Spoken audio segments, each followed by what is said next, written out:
And good morning, good morning, good morning. Welcome to the February 9th edition. Ooh, we're already almost a third of the way through February. How wild is that to think about? That's what happens when February's short. Welcome, welcome, welcome. If it's your first time here, long time here. I need to know who you are, where you're from, what's in your cup, and what the weather is like in your area, along with your five things. What are five things that you are going to accomplish today? It's cold. Last week they said we were going to be in the 50s today. They scaled that back dramatically. I think we're like low 40s, high 30s today. It was a little chilly out there, but it was what it was. We're in February. It's still winter. We've got some coffee with some Teddy Graham. Some Teddy Graham mixing. I don't know. Something Krista made. I'll try it. I'm pretty good. Teddy Graham. I can turn a little gram. So we got that. And then five things. We got a lot to do today.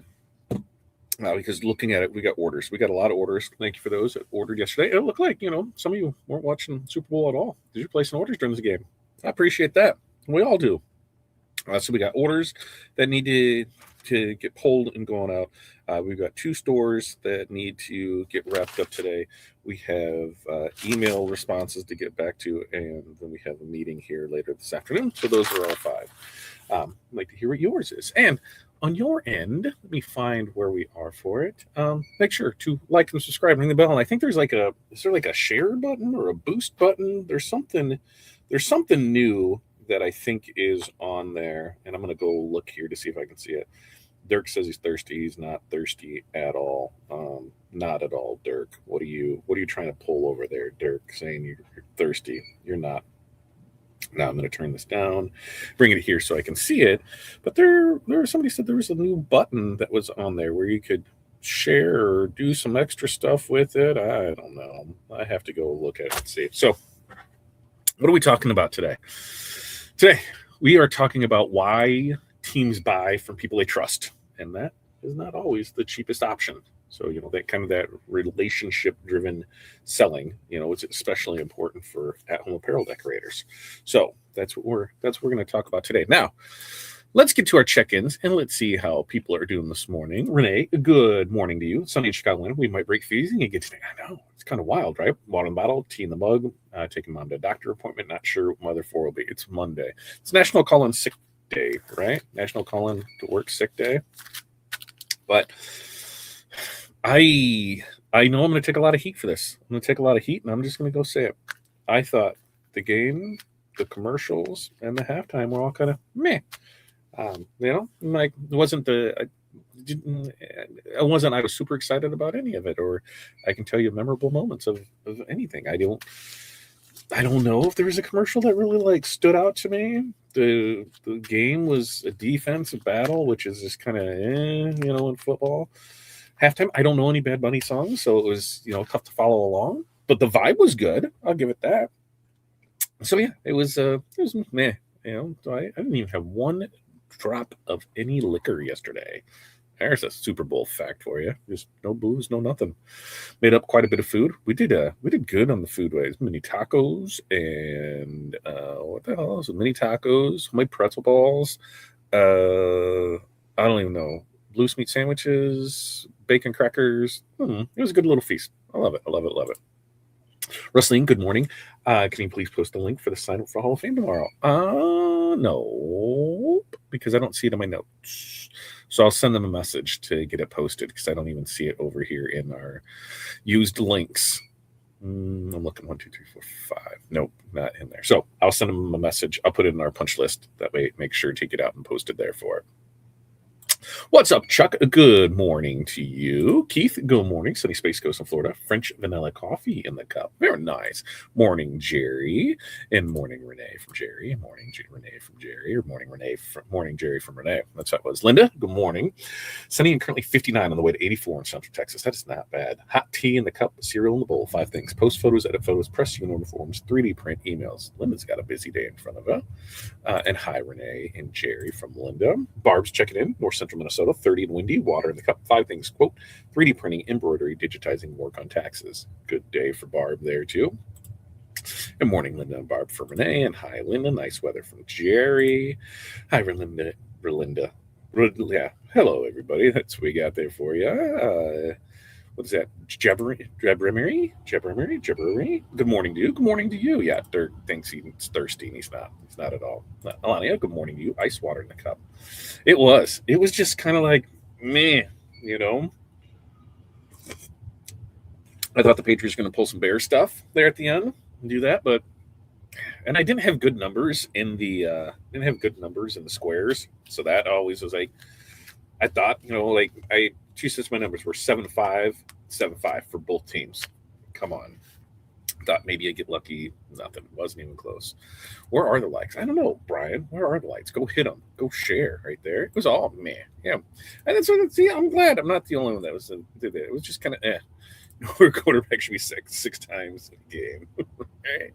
Defense is that good. Yeah, I don't think anything was like super memorable. Or I don't think the commercials were on point. I don't remember any of them. Like I don't. What was the Mr. Beast one? Was about the only one that I remember where you can scan that for a chance to win $1 million from Salesforce. That was probably going to be the one that's going to be most talked about, I think, because there's that. But overall, maybe I'll have to go back and watch some today because maybe I missed something. I thought I caught them all. Nothing was super duper out there for me. So, okay. What do you say we go get into it? Because, if price is, if price was the only thing that mattered, probably wouldn't still be doing this.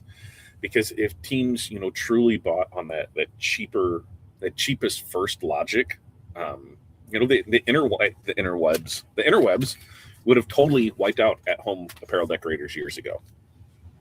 National suppliers would be winning every bid. Those big box platforms would dominate every single season, and relationships really wouldn't matter at all. But that's not really how it works. And deep down, that already. Teams just don't buy uniforms. They just don't buy shirts. They buy relief. They buy confidence. They buy someone who won't disappear when things get messy. And so that's what we're going to talk about is why trust beats price every single time, and why when we do lose orders on price, it's almost never actually about the number. It's about what we failed to make safe for them. So as we get into this, number one, teams aren't choosing between quotes. They're choosing between consequences. And here's where, most apparel decorators, misread the situation. They think that the customer is just comparing prices. In reality, that customer is quite possibly just comparing the risk profiles. They're asking questions they won't say out loud. Who screws this up? Who answers when something goes wrong? Who makes me look bad if this falls apart? The cheapest option feels attractive until something breaks. Then it feels dangerous. And teams know this, especially schools and PTOs and leagues, because the cost of failure, isn't just money. Angry parents, frustrated players, missed events, public embarrassment. When you don't communicate that you reduce risk, you get lumped in with everyone else, and price, becomes the only differentiator. Yeah, the only thing different. Yeah, right. And that's how you lose orders without ever being, too expensive. So some examples. A coach gets two quotes. One is cheaper. One is yours. The cheaper one has vague timelines and just standard canned responses. You walk them through cutoff dates, reorders, and what happens if sizes change. They choose you because you made the risk visible and manageable to them. Another example, PTO mom says, we found someone cheaper. You don't panic. You explain how you handle mistakes, refunds, and parent complaints. Suddenly, that cheaper option feels like it was a mistake. Okay, so for this action step, stop leading with the product.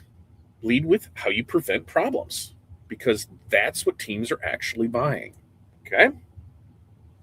Number two, trust is built before price, or price becomes a weapon used against you. A big uncomfortable truth is if price is the first thing the customer argue about, trust was never established. Price only becomes the battleground when people don't feel safe yet.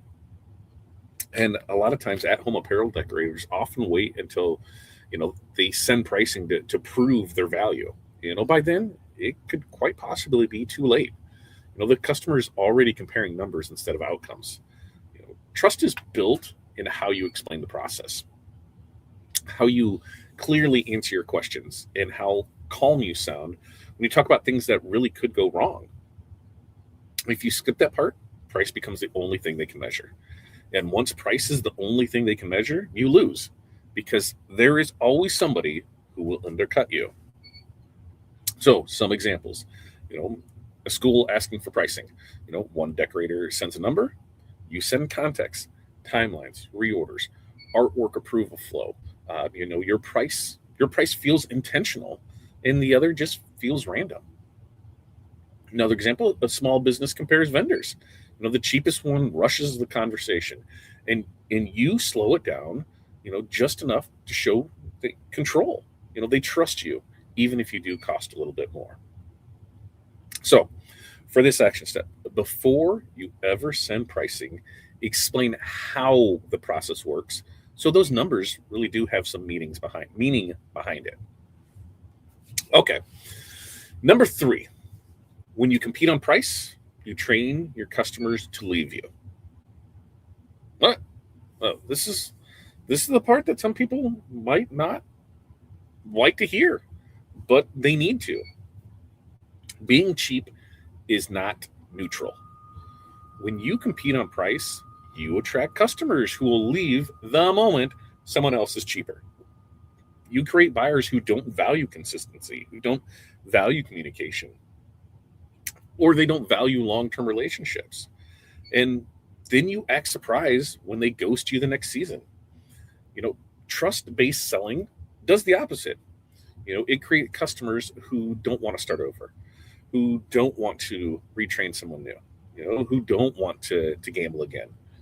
When you lose an ordered price, it's oftentimes because you trained that customer to see price as the only value that you offered. So, some examples. A league sticks with you year after year after year because you just handle it. They don't even ask for quotes anymore because switching just feels too risky. Another example: a team goes cheap one season, gets burned, and comes back.